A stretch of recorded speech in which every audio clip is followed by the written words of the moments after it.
নমস্কার, শুভ সকাল সকলকে। আশা করছি আপনারা সকলেই খুব ভালো আছেন।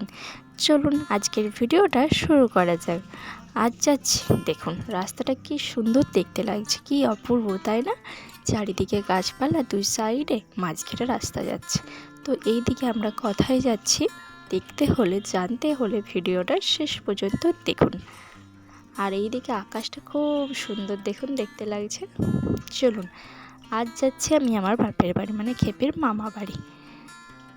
তো আগে ওইখানে যাই, তারপরে সব কথা হচ্ছে। দেখুন আকাশটা ভারী সুন্দর, মনে হচ্ছে এখানে একটু দাঁড়িয়ে যদি দুটো ছবি উঠা যেত তাহলে বেশ ভালো হতো, তাই না? এই দেখুন এইভাবে মেয়েকে নিয়ে যাচ্ছি। প্রচণ্ড রোদ, তো তার জন্য এখন একটু রোদটা কম, যেহেতু গাছপালাগুলো আছে। চলুন যা যাক। দেখুন অবশেষে আমি চলে এসেছি বাপের বাড়িতে।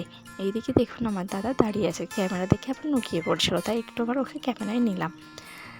জানেন তো রাস্তায় আর ভিডিও করে মেয়ে ঘুমিয়ে পড়েছিল, জানি সাবধানের মান নাই, তার জন্য আর করি না। তো চলুন, এই দেখুন আমরা চলে এসেছি। মেয়েকে নিয়ে সকলে মিলে কেমন আদর করছে দেখুন শুধু। এই দেখুন মেয়ে সকলকে তো চিনতে পারছে না, তাই সকলের মুখ দিকে এইভাবেই তাকিয়ে আছে আর কান্নাকাটি করছে। বারবার সকলের মুখ দিকে তাকিয়ে তাকিয়ে দেখছে আর আমার দিকে তাকাচ্ছে। সেই করেই আমরা সকলে হাসছিলাম। চলুন এদিকে আমাদের সমস্ত কিছু জামা টাপা ছেড়ে নিয়ে চলুন এদিকে মা কি রান্না করছে একটু দেখে নিই। এদিকে দেখুন প্রচণ্ড ধুম হচ্ছে উনুনে। কী আর করবো, এই বর্ষাকালে একটু কষ্ট, উনুন ভেজে যায়, বৃষ্টি পড়ে সবসময়, তার জন্য একটু ধুমোতেও হয়। আর চলুন মায়ের রান্না বান্না একদম কমপ্লিট। আর এদিকে কি সুন্দর দেখতে লাগছে দেখুন, চারদিকে থালা বাটি প্লেট সাজানো আছে, খুব সুন্দর দেখতে লাগছে, তাই আমি আপনাদের সাথে একটু শেয়ার করলাম। এদিকে কড়াইতে মাংস, এই দেখুন তার মামা ভাগ্নির জন্য এখন ভাত সাজছে। আর আমি এদিকে বলে দিচ্ছিলাম যে কোনটার পরে কোনটা দেবে, দাদা তত জানে না, তার জন্য। চলুন এরপর ভাতের থালাটা ভালো করে সাজিয়ে নিই, আমাকে একটু লাগতে হবে, দাদা পারবে না, যেহেতু যতটুকু বলেছে ততটুকুই করছে। দেখি এবার শেষ পর্যন্ত কি করে। তারপরে মানে ওর ভাগ্নি আর ভাগ্নির বাবা দুজনের ভাত সেজে দিল। সবাইকে সব কাজ পারে না, তো দেখছি ও পারলো বেশ, দেখে দেখে শিখেওছে অনেকটা, বেশ ভালো লাগলো। আর এইদিকে দেখুন দাদার হাতে যে একটা ফুল দেখছেন, ওটা ফুল না, এটা রাখি পূর্ণিমার সময় কিনে রেখেছিলাম, আসা হয়নি তো, তাই এখনই পড়ালাম। চলুন ভাতগুলো টেবিলে দিয়ে দিই।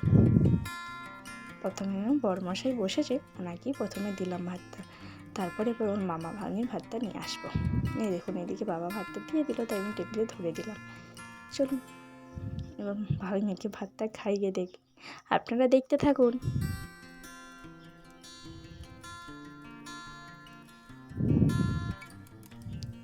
কি কান্নাকাটি করছে দেখুন, মেয়েটা আবার ঘুমিয়ে পড়েছিল, ঘুম থেকে তোলা হয়েছে তার জন্য। তারপরে একদম মামাকে চিনতে পারছে না।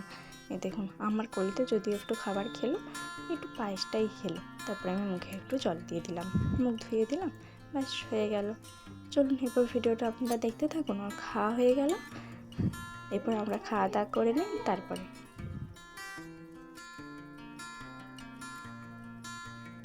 এই দেখুন এদিকে কী কী মেনু হয়েছিল সেটা বলে দিই। শাক ভাজা, পটল ভাজা, বেগুন ভাজা, কুমড়ি ভাজা, করলা ভাজা, আলু ভাজা, কুমড়ো, আর ছিল ভাত, মাংস, চাটনি, পায়েস, পাঁপড়, মিষ্টি। এই দেখুন আকাশটা কি প্রচণ্ড ধরেছে, এক্ষুনি বৃষ্টি আসবে। তো চলুন টাটা, আজকের ভিডিওটা এখানেই শেষ করলাম, দেখা হবে পরের ভিডিও।